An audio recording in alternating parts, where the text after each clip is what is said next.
The old house in Timaru had stood for decades, weathered and worn by the passage of time. Its dark hallways were long and narrow, filled with the quiet creaks of aged wood. Shadows clung to the walls, and somewhere outside, just beyond the small window, a cemetery loomed, its presence casting a perpetual chill over the house. The heart of the house seemed to beat from one place, the attic door. Jagged and broken, the hole in its panel seemed like a gaping mouth, warning of unseen dangers. As a young child, their curiosity was boundless. They would often wander the dark hallways, feeling the strange pull of the attic. It loomed above like a secret, hidden and forbidden. Each day, they would gaze up at the door, wondering what lay beyond the jagged hole in its frame. Their mother's voice always came as a soft but firm warning. Don't go up there. There are things you don't understand. Yet the pull remained, stronger with each passing moment.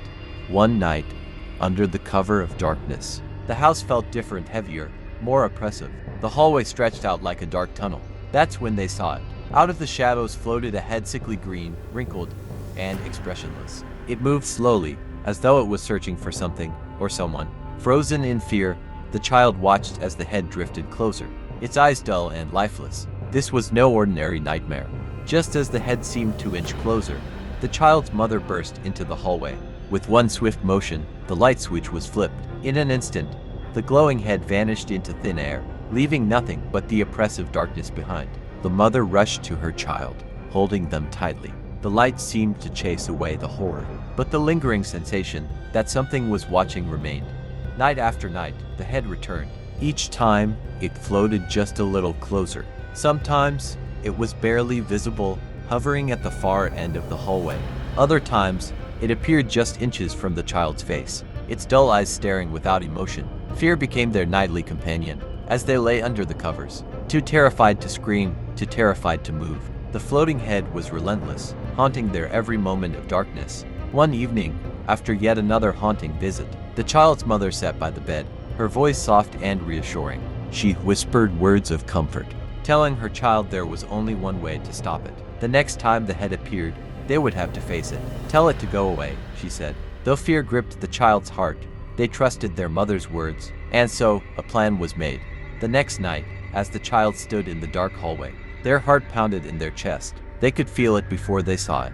The air grew cold, and the green glow of the head emerged from the shadows once more. This time, however, the child didn't run. They stood firm, trembling but resolute. Go away, they shouted into the void. For the first time, the head stopped. It hovered in place, as if surprised by the defiance. Then, slowly, it turned and floated back toward the attic, disappearing through the closed door.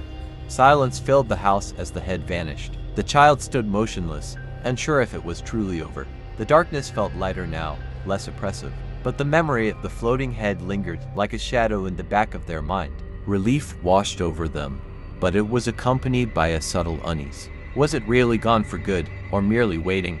Years passed, and the memories of the haunted house faded, though they were never forgotten. Now an adult, they sat with their mother at the kitchen table, sunlight pouring through the windows. Over coffee, the conversation drifted to the past. Do you remember the head? They asked. Their mother nodded solemnly. I remember, she said. And with that, the silence grew heavy, filled with the weight of an old, unresolved mystery. It wasn't just the child who had been haunted.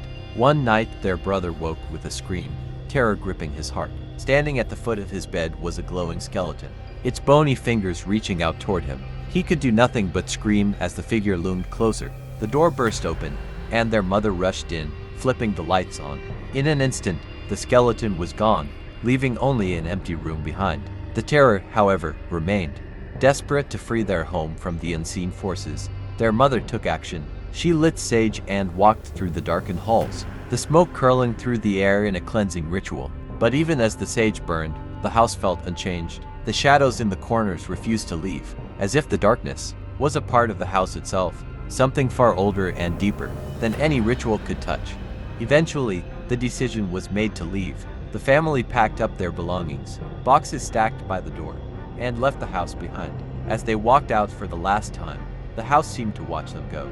The attic door, with its jagged hole, stood like a sentinel. Outside, the cemetery lay quietly in the distance, a reminder of the old, haunting presence that would never truly leave this place.